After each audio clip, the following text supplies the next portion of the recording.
जोंनि एनडिबिनि गायसनगिरि रन्जन दैमारिखौ फैगौ इन्टारिम गभर्नमेन्टआव जोङो बर'लेण्डनि बा बिटिआरनि चिफ बानायनाय जागोन बे बुस्थुखौ सावरायनाय जागोन। खिन्थु जोंहा फोथायनाय दङ जेरावहाय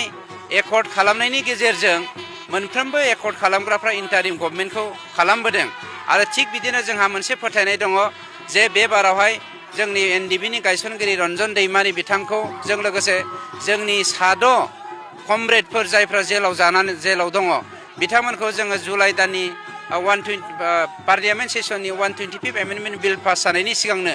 बख'नानै गासैबो रायजो राजानि साजेसन बायदियै सुबुरुन बायदियै जोंनि एनडिबिनि गायसनगिरि रन्जन दैमारिखौ फैगौ इन्टारिम गभर्नमेन्टआव जोङो बर'लेण्डनि बा बिटिआरनि चिफ बानायनो थाखाय जों थांखि खालामदों। आं बुंनो नागिरदों जे जोंनि सरकार थानाय समावनो जोङो 125 एमेन्डमेन्ट बिलनि पास जानायनि बेलायै जों सावरायदोंमोन। नाथाय गासै 10टा काउन्सिला मोनब्रै स्टेटआव दङ, जाय स्टेटआ आसामनि अनगायै स्टेटफोरा आसामनि अनगायै मेघालय बेवहाय 3 दं, मिज'राम बेवहाय 3 दं, त्रिपुरा मोनसे दं। बे मोनस्नि काउन्सिलनि 3 स्टेटआ हेफाजाब होयैनि जाहोनाव जोंनो हम मिनिस्ट्रिया साजेसन होनाय बायदियै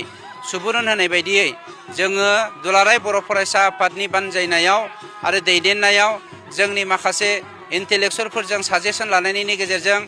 जोंनि सरकारनि समावनो जोङो मोनसे प्रप'जाल हरनाय जादों जे बिटिआरनि एकर्डआ जेरावहाय आसामाव जादों, आसामाव जानायखायनो जोङो बाखि मोननै डिमा हासाव आरो कार्बि आंलंखौ लाफानानै बर'लेण्ड बे मोनथामजों 125 एमेन्डमेन्ट बिलखौ पास खालामनाय जाथों होननानै बाथ्रा होनाय लेखा बेखौ फैगौ जुलाइ दाननि गोलोम बोथोरनि पार्लियामेन्ट सेसनाव भारत सरकारा एमेन्डमेन्ट खालामनानै थामहिनबा 125 एमेन्डमेन्ट बिलखौ पास खालामनायनि गेजेरजों बेवहाय इन्टारिम लाबोनाय जागोन ना गभर्नर रुल लाबोनाय जागोन बे बुस्थुखौ सावरायनाय जागोन। खिन्थु जोंहा फोथायनाय दङ जेरावहाय एकर्ड खालामनायनि गेजेरजों मोनफ्रोमबो एकर्ड खालामग्राफ्रा इन्टारिम गभर्नमेन्टखौ खालामबोदों आरो थिग बिदिनो जोंहा मोनसे फोथायनाय दङ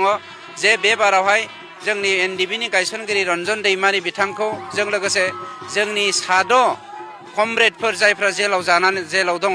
बिथांमोनखौ जोङो जुलाइ दाननि पार्लियामेन्ट सेसननि 125 एमेन्डमेन्ट बिल पास जानायनि सिगांनो बख'नानै गासैबो रायजो राजानि साजेसन बायदियै सुबुरुन बायदियै